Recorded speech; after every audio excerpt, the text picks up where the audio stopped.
Princess Arana stood at the highest balcony of the royal palace, gazing out at the sprawling city below.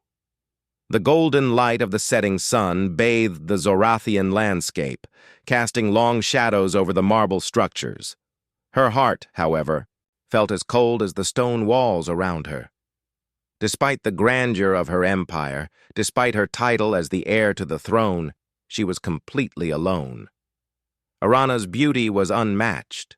Tall, graceful, and with eyes that shimmered like the stars, she was the dream of every Zorathian. But there was one thing that set her apart from the rest of her people. Her condition, a rare affliction, had left her unable to form the deep, loving bond that all her people longed for. The Zorathians believed that love was something that could only be shared between individuals whose biology was compatible. Without it, a connection could not exist, and no male from her species could ever love her. It wasn't that she hadn't tried. She had gone through countless suitors, each more powerful and handsome than the last. But every time, something would go wrong. The connection would fizzle out. The court physicians had tested her countless times, and they had all come to the same conclusion. She was biologically incompatible with any male in the empire. Her body would not respond to the bond they shared. This made her not just a disappointment, but a source of fear. The whispers from the court were brutal. "She is cursed," they would say. "A princess who cannot love." Arana had long since stopped trying to convince anyone that her condition was not her fault.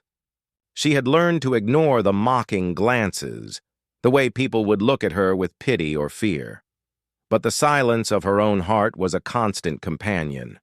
For years, Arana had lived under the weight of her destiny. As the future Queen of Zorath, she was expected to marry, to form an alliance through love. The thought of it terrified her. How could she ever fulfill her duties if the very thing that should have been a natural part of her life was denied to her? She tried to distract herself by burying herself in her duties. She spent her days learning the history of the empire, meeting with advisors and practicing the arts of leadership. But none of it could fill the hollow space inside her chest. It was as though her heart was waiting for something, for someone, that would never come. One day, while walking through the royal gardens, she overheard a conversation that would change her life forever. A group of royal guards was gossiping about a human envoy that had arrived on Zorath for diplomatic talks. Arana had heard of humans before, but she had never met one. They were a strange species, vastly different from the Zorathians. They were not as physically strong, their skin colors varied, and their customs were completely alien. Still, there was something in the way the guard spoke about the human envoy that piqued her curiosity. "His name is John Walker," one of the guards said, "and they say he's unlike anyone we've ever met. They say he's kind." Another guard laughed. "Kind? That's a rare trait for a human." But the first guard remained serious. "No, seriously. He doesn't see the empire the way we do. He actually listens." Arana's thoughts began to race. Could a human be the answer to her loneliness? Could someone from another world, someone with no ties to the customs and expectations of Zorath, see her for who she really was? The idea took root in her mind. She decided that she would meet this human. She needed to know more about him, to see if he was really as different as the guards claimed. Maybe, just maybe, he could see her as more than the Princess of Zorath, more than the one who could never love. The following day, Arana made a decision. She would attend the diplomatic event where John Walker would be present. She told no one of her plan. She wanted to meet him without the pressure of her title hanging over her. No royal duties, no expectations, just her, an ordinary woman, seeking an answer to a question that had haunted her for years. When the day arrived, Arana disguised herself in a simple gown, one that would not draw attention. She entered the grand hall where the diplomats were gathered, her heart pounding in her chest. The room was filled with the sounds of polite conversation, the clinking of glasses, and the hum of alien chatter. But Arana's eyes were drawn to a single figure in the room. John Walker. He stood out immediately, not because of his height or the way he dressed, but because of something else. He had an aura of calmness around him, a peacefulness that seemed to cut through the noise of the room. He wasn't like the others. His eyes were kind, his smile genuine. He wasn't trying to impress anyone. He was simply present. For a moment, Arana hesitated. Could she approach him? Would he look at her the way all the others had, with pity or fear? But something inside her urged her forward. She had to know. Gathering her courage, Arana walked up to him. His eyes met hers, and for the first time in what felt like forever, she felt something stir inside her. It wasn't just curiosity. It was something deeper, something that felt like hope. "Princess Arana," John said, his voice soft but steady. "It's an honor to meet you." Arana nodded, her heart racing. "The honor is mine, Mr. Walker." He smiled, a simple, honest smile that made her feel as if she had just taken her first breath after holding her lungs underwater for too long. "I've heard much about you," he said, "but I don't think anyone truly understands the pressure you're under." Arana blinked in surprise. "And what pressure would that be?" "The pressure of being someone everyone expects you to be," he replied. "But I think you're more than just a princess, Arana. I think you're someone who deserves to be understood, not feared." Her breath caught in her throat. No one had ever spoken to her like that before. No one had ever seen her as more than the crown she wore. But John Walker, this human who barely understood her world, had seen through the walls she had built. And for the first time in her life, Arana felt something stir inside her that she thought was lost forever. Hope. The next few days passed by in a blur for Princess Arana. The Zorathian palace was alive with preparations for the diplomatic meeting with the human envoy. Despite the bustling energy around her, Arana found herself unable to focus on anything but the brief, unexpected encounter she had had with John Walker. His words echoed in her mind, his gaze burning in her memory. No one had ever spoken to her like that before. His kindness, his complete lack of fear or pity, felt like a fresh breeze in a stifling room. It was something Arana had longed for, but never thought she would find. As the days went on, she became increasingly consumed with the thought of him. There was something about John that made her believe she might not have to live the rest of her life in isolation, trapped by her condition. The people of Zorath had always held strict ideas about love and compatibility, believing that only biological connections could create true bonds. And yet, here was a human who seemed to care about her not because of her royal title, but simply because of who she was. The thought was intoxicating. Arana decided that she would seek him out again. She told herself it was simply curiosity, a desire to understand what made John Walker different from everyone else. She was the future ruler of Zorath, after all. It was important for her to understand all the cultures of the galaxy, even if that meant speaking with someone from a completely foreign species. But deep down, Arana knew there was more to it than that. The day of the diplomatic event arrived. The Grand Hall was filled with dignitaries, representatives, and diplomats from all over the galaxy.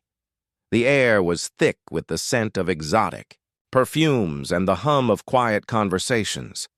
Arana, in her regal gown, glided through the crowd with the grace expected of a princess. Her face was a mask of composure, but inside, her heart beat fast with anticipation. She spotted him across the room. John Walker stood in conversation with several Zorathian officials, his easy smile and warm eyes contrasting with the cold, calculating expressions of the others. Arana's pulse quickened as she watched him. There was something so completely different about him, so genuine. The others spoke of politics, of trade, of alliances, but John spoke of simple things: life, experience, understanding. It was as though he was untouched by the usual games of power. She tried to gather her thoughts. She had never approached a man this way before. In her world, all relationships were structured, arranged, and often cold. But John was different. He had not been brought here to please anyone. He was just himself, and that was enough. After a moment of hesitation, Arana made her way toward him. She couldn't ignore the butterflies in her stomach, nor the trembling in her hands. She felt exposed, vulnerable in a way she hadn't felt in years. As she approached, John turned toward her, his eyes lighting up in recognition. "Princess Arana," he said, his voice calm and warm. "I'm glad to see you again. I was wondering if you might stop by." "I thought I might," she replied with a smile. "It's a bit overwhelming, isn't it?" He chuckled. "It certainly is, but it's an honor to be here. I never imagined I'd be representing Earth in a place like this." "I imagine it must be quite the experience," Arana said, intrigued by his sense of ease. She had been raised in a world of rules and protocols. To see someone so comfortable, so at home in such a foreign environment, was refreshing. "Indeed," he said, "but I've learned that the most important thing is to listen, to really hear people, no matter where they come from." Arana blinked, surprised by how deeply he understood. "To listen?" "Yes," John said, leaning slightly closer. "When you listen, you learn. You see the world from someone else's eyes, and you begin to understand things that you never would have thought possible." Arana's mind raced. His words struck her with the force of a revelation. For all her life, she had been taught to lead, to command, to rule with strength. But in all her years, no one had ever taught her how to listen, not to her people, not to her own heart. Perhaps that was why she felt so lost. She cleared her throat, trying to steady her thoughts. "I suppose that's true. You don't have to be a ruler to understand that," he added, his gaze warm and sincere. "Sometimes the greatest strength comes from understanding others, not controlling them." Arana found herself captivated by his words. They felt honest. In a world of political games and power plays, his simplicity was a stark contrast. It made her wonder how different her life might have been if she had grown up hearing words like his, instead of being told that she was only valuable if she could love, if she could form the right connections. For a brief moment, there was silence. Between them, a comfortable quiet that seemed to stretch on forever. It wasn't awkward, but rather peaceful. Arana realized she wasn't worried about what John might think of her. She wasn't concerned with her title or with the expectations that weighed on her shoulders. In that moment, she was simply Arana, a person, not a princess, not a symbol of power. "What do you think of Zorath?" she asked, breaking the silence. John smiled thoughtfully. "I think it's a beautiful place. The architecture is stunning. The people are complicated but kind. But I think there's more to this world than what meets the eye. I can tell that the Zorathians are a people burdened by their own expectations." Arana's heart skipped a beat. He had seen it. He had seen the truth that she had known her whole life, the weight of a society that demanded so much from its people. And yet, here he was, a stranger, someone who shouldn't care about the struggles of Zorath, showing more empathy than anyone she had ever known. Before she could respond, a Zorathian official walked over, reminding her of her royal duties. The moment between her and John was fleeting, but it left a lasting impression. As she reluctantly turned to attend to the official, she couldn't help but wonder, was this the beginning of something real? Could a human truly understand her in a way that no one else ever had? As she glanced back, she saw John watching her, a small smile on his lips. Something inside Arana stirred, a feeling she hadn't dared to hope for, hope that maybe, just maybe, she could be loved after all. The days following the diplomatic event were filled with tension for Princess Arana. Despite the numerous meetings, royal events, and state matters she had to attend to, her mind kept returning to one thing: John Walker. The human envoy had, ignited a spark in her that she couldn't quite explain. A feeling that had long been missing in her life. His words, his kindness, his very presence made her question everything she had been taught about love, duty, and destiny. She knew the consequences of her emotions. She knew the law of Zorath, the deep belief that true love could only exist between beings of compatible biology. To fall in love with someone who wasn't biologically compatible was not only impossible, it was forbidden. And yet, with John, she felt something stirring inside her, a connection that felt real, true, and free. For Arana, this was both a blessing and a curse. It was clear that John did not see her as the princess of Zorath. He didn't look at her with the reverence and fear most of her people did. Instead, he looked at her as a person, just a woman, someone he respected and cared for. That was something she had never experienced before. The Zorathian court, the nobles, the suitors, they all saw her for what she could provide: power, alliances, and unity for the empire. None of them truly saw her. None of them cared for her as John did. And yet, deep down, Arana knew the truth. Her feelings for him were dangerous. The Zorathian laws were clear. For the princess to be loved, her future partner had to be able to bond with her biologically. That was how it had always been.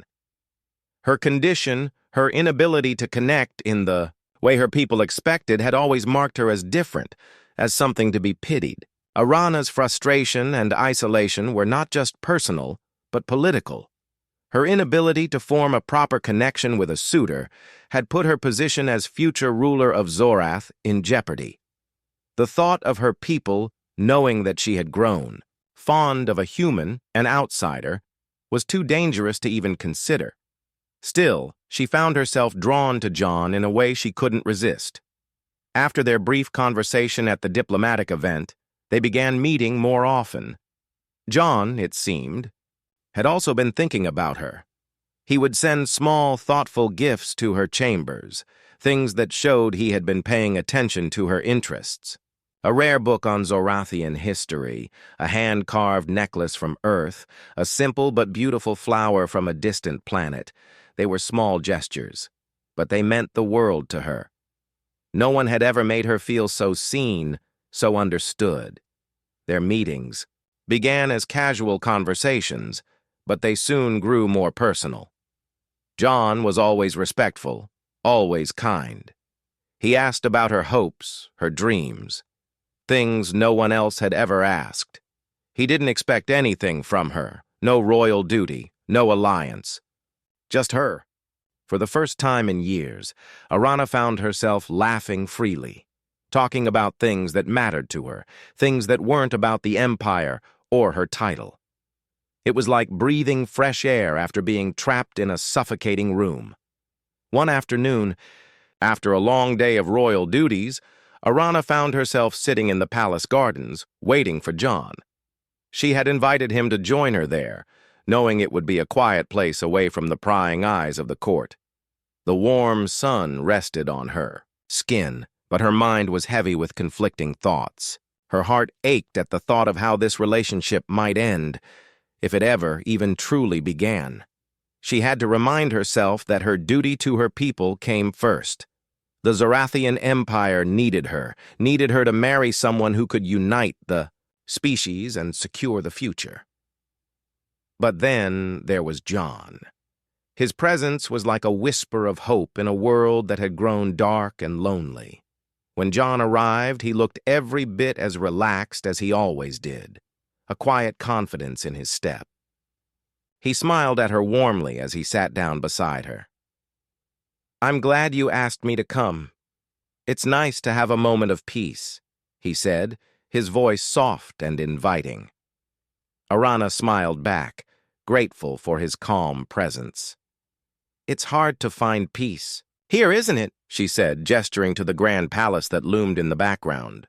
There's always something to do. Always someone to answer to. John nodded, his expression thoughtful. I imagine it must be exhausting. Being in the public eye all the time, never having a moment to just be yourself. For a moment, Arana didn't say anything. She simply looked at him, studying his face. There was no pity in his eyes, no judgment, only understanding. It was as though he could see right through the walls she had built around herself, walls made of duty, tradition, and expectation. With John, she didn't have to pretend to be someone she wasn't. She could simply be Arana. That's exactly it, she finally said. I've spent my whole life trying to live up to what everyone else expects, but no one has ever really asked me what I want, what I need. Her voice faltered slightly, and she quickly looked away, unsure if she should share such thoughts with him. John reached out and placed a hand gently on hers, a simple gesture that made her heart race. You deserve to be happy, Arana. You deserve to find someone who sees you for who you are, not for your title or your condition. You're more than just a princess. Arana's breath caught in her throat. She had never heard anyone speak to her like that. It wasn't just that he cared. It was the way he said it with such certainty. He wasn't trying to make her feel better, wasn't offering empty words. He truly believed she deserved happiness, that she was worthy of love. The warmth from his hand seemed to spread through her, melting the coldness that had built up inside her over the years. I don't know how to do this, she whispered, her voice barely audible. I don't know how to be with you when everything about it is wrong. John didn't pull away. Instead, he gave her hand a reassuring squeeze. I'm not here to make things difficult for you, Arana. I'm here because I believe in you. And if you want something, if you want a chance at happiness, then I'll be here for you. We'll figure it out together. Arana closed her eyes, overwhelmed by the tenderness in his voice. She had never imagined that love could feel like this. Gentle, patient, and unconditional. But as she sat there holding John's hand, a terrifying thought crossed her mind. Could she really defy the laws of her people? Could she break free from the expectations that had been placed on her and follow her heart? But as she opened her eyes and looked at him, she realized that maybe, just maybe, it was worth the risk. The days following Arana's quiet admission to John were filled with a heavy silence. She had made her choice, or at least she thought she had.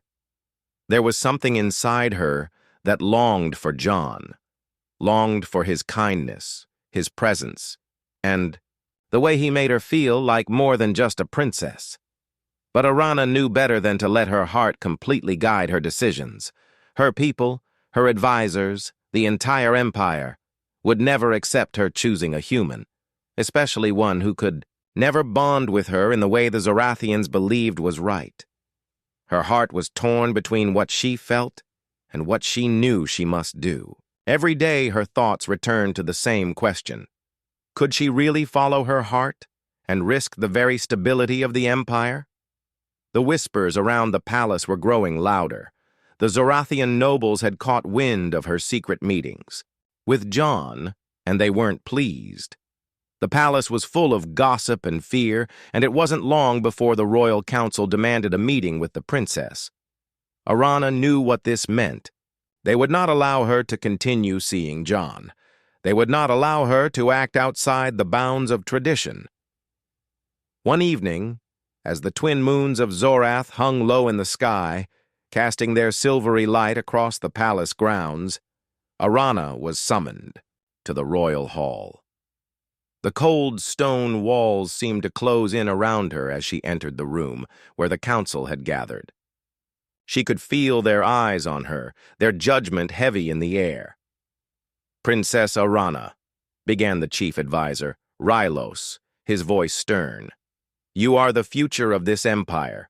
Your duty is to our people, to Zorath. It is not to indulge in foolish distractions with outsiders, especially with someone like the human envoy."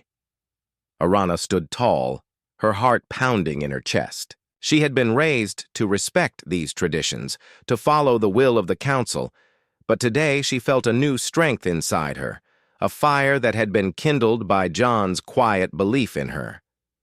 "I have not acted foolishly," she said, her voice steady but firm.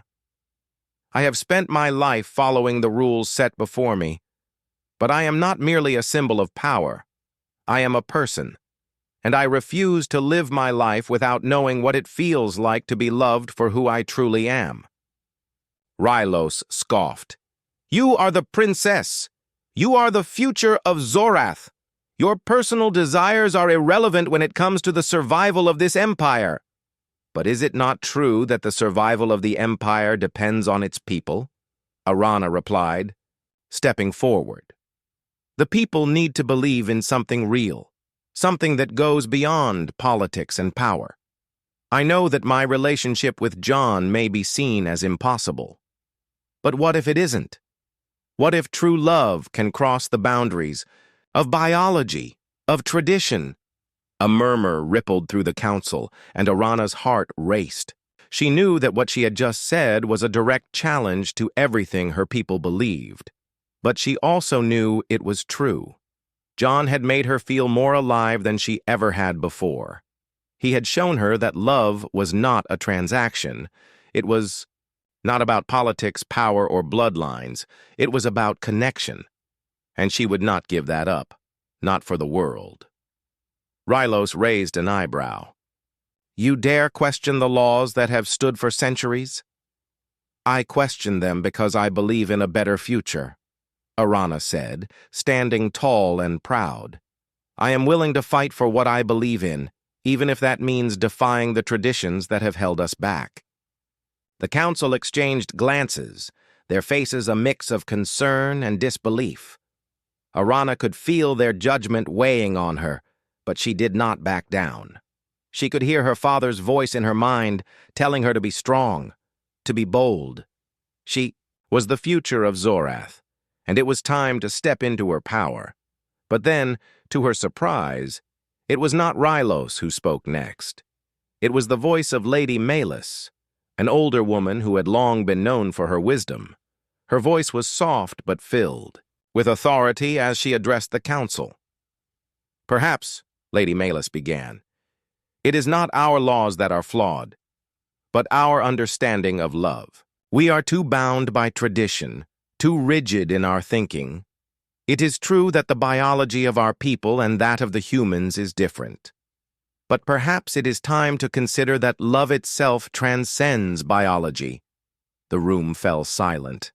Arana turned to face Lady Malus, who was looking at her with a gentle, knowing smile. It was the first time Arana had felt any support from within the council. "We cannot ignore the signs," Lady Malus continued. "I see in your eyes what I have never seen in any princess before, a desire for something more, something real. If this human envoy has made you feel what no one else could, then perhaps we must ask ourselves if we are truly following the will of the people, or are we simply clinging to traditions that no longer serve us?" Arana felt a flicker of hope ignite in her chest. Was it possible? Could there be others who saw what she saw? Could she truly find a way to follow her heart and remain true to her people? The silence in the room was heavy. Rylos opened his mouth to protest, but Lady Malus raised a hand to stop him. "We will hold a trial," she said, her voice calm, but firm. "A test to see if this bond between you and John Walker is truly one of love. We will allow it to be tested. If you both pass, then perhaps we will reconsider our stance. But if this bond proves to be nothing more than a passing fancy, then you will be expected to fulfill your royal duty as we have always expected." Arana felt a rush of mixed emotions, relief, fear, excitement. A test? Would they really let her prove that her love for John was real? Yes, Princess, Lady Melis said, as if reading her thoughts. But be warned, this trial will not be easy. The council will judge both of you, and we will not allow anyone to bend the rules for the sake of sentiment. Arana nodded, her resolve hardening. If this was her chance, she would not let it slip away. She would prove that her love for John was real. She would fight for her happiness and for the future of Zorath. As the council adjourned, Arana stepped outside the grand hall, her heart pounding with anticipation. She had just taken the first step toward a new future, a future that would not be dictated by ancient laws, but by love. The tension in the palace was palpable. Princess Arana had defied the royal council, openly challenging the traditions that had ruled Zorath for centuries. Her desire for love, for something real, had set off a chain of events that could not be undone. As she walked through the palace halls, her mind raced with the weight of what she had done. The trial was now set, but would it be enough? Would the council truly allow her to follow her heart, or would they force her to uphold the old laws that kept her bound to a lonely future? Word of her defiance had spread quickly through the empire, and the whispers in the court had turned into a storm of voices. Zorath's nobility, those who had always held tight to tradition, were furious. Some had even begun to openly question her ability to rule if she could not follow the ancient customs. For many, the idea of a human entering the royal court, let alone becoming a part of the royal family, was an unimaginable offense, but not everyone was against her. There were some, a small but growing group, who began to see her defiance not as an act of rebellion, but as an act of hope. These were the people who had always felt oppressed by the rigid societal rules of Zorath. They were tired of living under the shadow of an empire that valued power and tradition over love and personal connection. Arana's bold actions sparked something inside them, a desire to break free from the chains of expectation. It was in the lower districts of Zorath, the areas where the common people lived, that Arana's cause began to gain real momentum. Word spread that the princess had refused to marry for the sake of an alliance, that she was willing to risk her throne for the sake of love. The common people, who had long been oppressed by the nobles' strict rules, began to rally behind her. They began to see her as a symbol of change, a leader who might finally break the old systems and bring a new way of life to Zorath. The quiet murmurs of rebellion turned into organized movements. Small protests began to form in the streets, calling for freedom and change. People spoke of love, of true connections between individuals, regardless of their biology or status. It wasn't just a political movement, it was a cultural shift, a desire to see a world where the heart, not power or tradition, ruled. Arana felt the weight of it all. She had never intended to lead a revolution, but she had become the spark that had ignited it. She had always known that her people were restless, that the rigid rules of the Zorathian Empire were stifling, but she hadn't realized how many shared her desire for something more. As the days went by, the unrest grew. It wasn't just about her love for John anymore. It had become a movement for freedom, for personal choice, and for the right to love without fear of punishment. But with the rebellion came danger. The Zorathian military, led by Commander Theros, a loyal servant of the Old Order, had begun to prepare for action. Theros had long been one of the most powerful figures in Zorath, and his loyalty to the traditional ways was unshakable. He saw Arana's defiance as an act of treason, one that threatened to tear apart the very fabric of the empire. The growing protests were a sign of weakness in his eyes, and he would stop at nothing to restore order, even if it meant using force.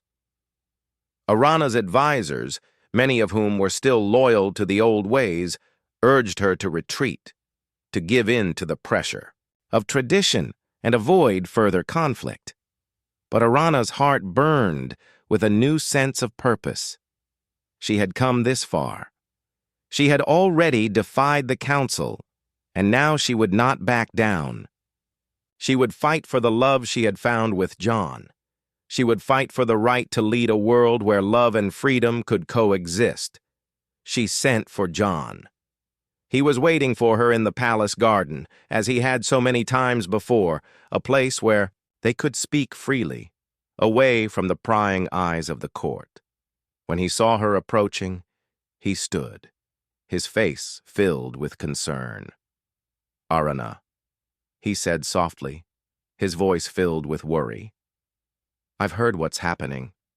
The council, the rebellion. I don't want you to get caught up in something you can't control." Arana shook her head, her expression resolute. "John, I have to do this. I can't keep living a lie. I can't be the princess that they want me to be. I have to be the person I truly am." John stepped closer, taking her hand in his. "I know, Arana. I know. And I will stand by you, no matter what." Arana's heart swelled with gratitude. He was everything she had ever dreamed of, kind, loyal, and brave. But the reality of the situation weighed heavily on her. The military was already on the move, and the rebellion was growing stronger. The fate of the empire was at a crossroads. "I don't want anyone to get hurt," Arana said, her voice trembling. "But I can't back down now. If we lose this fight, then we lose everything we've been fighting for. Love, freedom, the right to choose who we are." John nodded, understanding the weight of her words. "We won't lose, Arana. We'll face this together." The battle lines were drawn. The Zorathian military, under Commander Theros, was preparing for a direct confrontation with the rebels. The capital city, once peaceful and quiet, was now filled with the sounds of unrest. Shouting crowds, clashing voices, and the distant march of soldiers. Arana knew what was coming. She had to make a decision that would change the course of Zorath's history forever. She had to lead her people, not as a princess bound by tradition, but as a symbol of change, a symbol of the possibility of a world where love could truly conquer all. As she stood beside John, her heart filled with both fear and hope. She was ready to fight for her future, for her people, and for the love that had given her the strength to stand tall against the forces of tradition. The rebellion was no longer just a matter of her love for a human. It had become a fight for a new era, one where hearts could be free, and where love, not power, ruled. This part focuses on the growing rebellion, Arana's leadership, and the internal and external conflicts she faces. It sets the stage for a pivotal moment in the story, where Arana must choose between tradition and love. Would you like any changes or additions? The days that followed felt like a blur of confusion and fear. Zorath was on the brink of something irreversible, and Princess Arana knew that nothing would ever be the same again. The rebellion was no longer just a distant hope. It was real, and it was coming for her. The streets were filled with protesters, and the military was closing in. Commander Theros, leading the charge to restore order, was relentless. His forces were powerful, and they had the full support of the royal council, but Arana could not back down now. She had come too far. Arana stood at the balcony of her chambers, her eyes scanning the vast city below. The noise of the crowds reached her ears, a mix of anger, hope, and fear. It was a sound she had never imagined she would hear in the heart of Zorath. It reminded her that this was no longer just about her and John. This was about the future of her people. John had not left her side. He had been there every step of the way, a constant source of support, and he never wavered in his belief that their love could change the world. The two of them had become symbols of rebellion. People in the streets would chant her name, calling for a new era of freedom, where love was no longer dictated by old rules. And though Arana felt the weight of that responsibility, she also felt a spark of hope. For the first time in her life, she was not alone. "Arana," John's voice called softly behind her. She turned to see him standing in the doorway, a concerned look on his face. "We need to talk."